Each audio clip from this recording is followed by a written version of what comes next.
Hello there, my name's Card, and here on my YouTube page I like to make all sorts of different videos about things I'm interested in.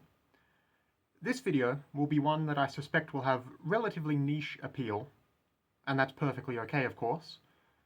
It's going to be something of a pilot episode for a project I think I want to pursue in the future.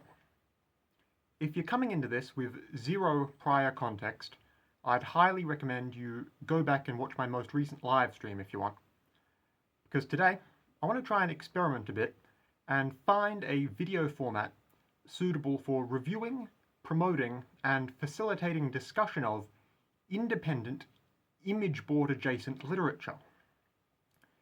In that aforementioned last live stream, I talked quite a bit about how image boards, like 4chan, do have a serious, respectable writing subculture. And it's a subculture that has never found the success it has the potential for, largely on account of the fact it's so directionless, and it's essentially never established a perch for itself anywhere other than impermanent, anonymous image boards. And I want to change that. I want to drag image board literary culture, such as it is, into a position of relative relevance. Therefore, what I'm going to be doing, what you're currently watching the first attempt at right now, I'm going to do a series. I'll probably end up calling it something simple like the /lit book club. Every installment of that series will be focused on one work of literature to have emerged from the image board writing scene.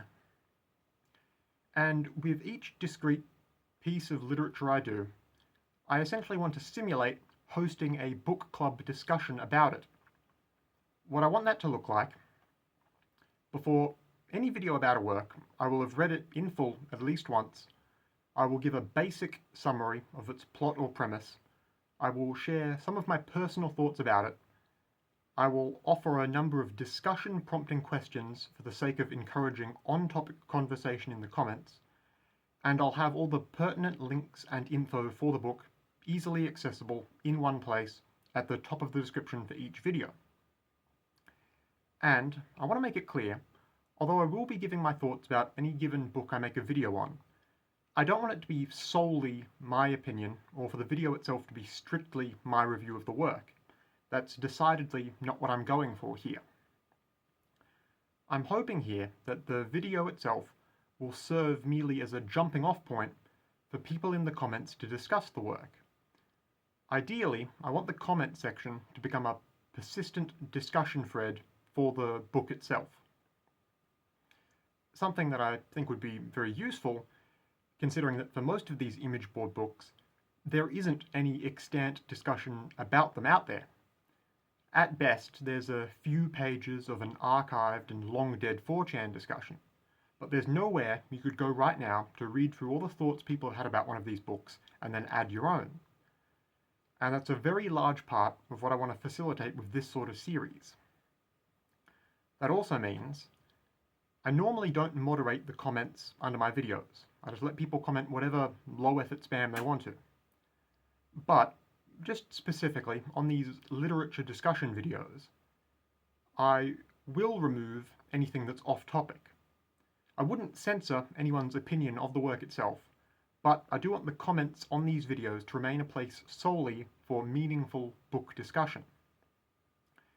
Maybe I'll end up leaving one pinned comment that could be an anchor for off-topic discussion or something, but generally I want each video to primarily be a hub for discussion about any given particular book, which will hopefully remain useful beyond the usual lifetime of a one-off YouTube video.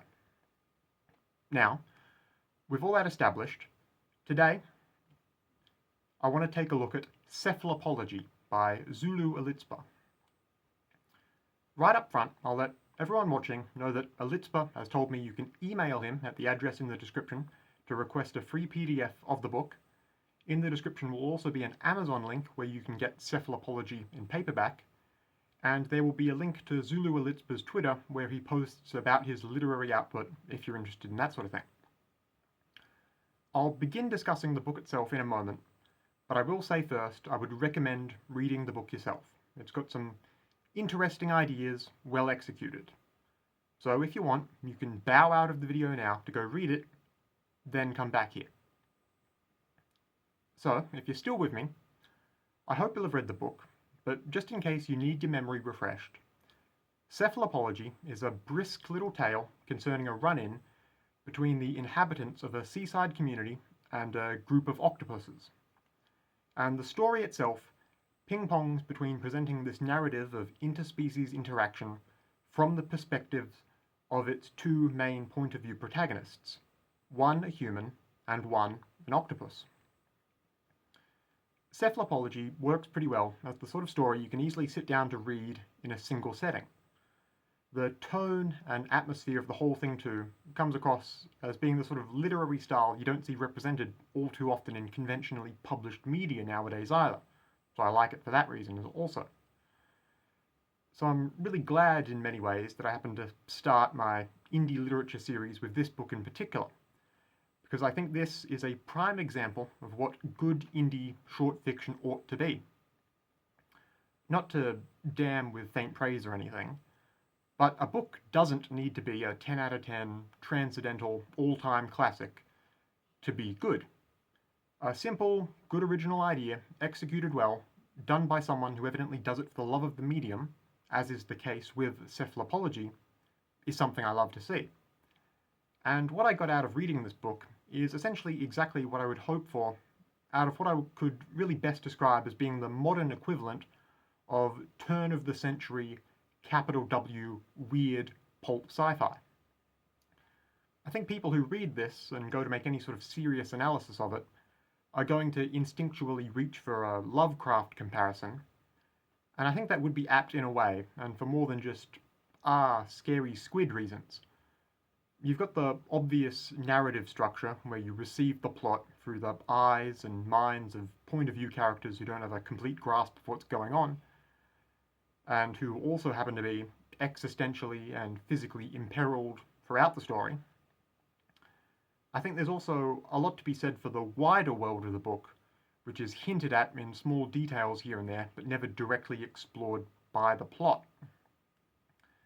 The exact nature of the human seaside community isn't ever looked at in depth, but you get just enough to leave you with a bunch of questions about what sort of world these humans are living in.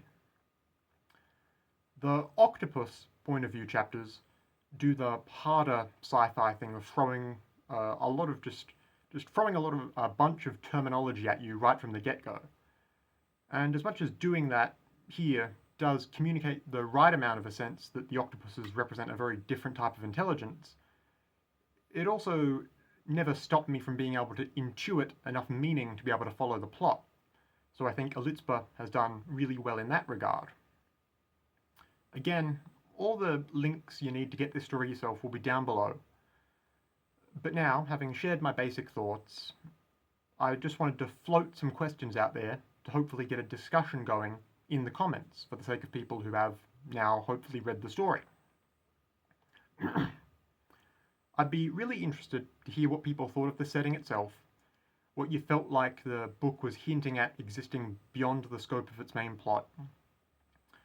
I noticed, for one thing, that an in-universe introduction to the story refers to what we read as a manuscript based off of personal testimony published in the year 2109. And how might you think that the end of the story sets up the sort of future that introduction implies the existence of? What did you think of the unspecifically defined encroaching threat the octopus characters repeatedly allude to? I personally think the easiest interpretation of it is that it's some sort of artistic stand-in for, or manifestation of, pollution or climate change or some similar ecological problem, but I'd love to hear alternative interpretations. What did you think of the central location most of the narrative takes place in? Were you able to visualize it all right, and was it clear to you where the characters were and how that presented a problem and a narrative complication? And did Cephalopology ultimately give you some interesting new ideas to think about? Did it challenge your preconceptions at all? And did it all play out the way you thought it would once you started reading? I will now turn the discussion over to the comment section, where hopefully we can grow a nice little space in which to talk about the book.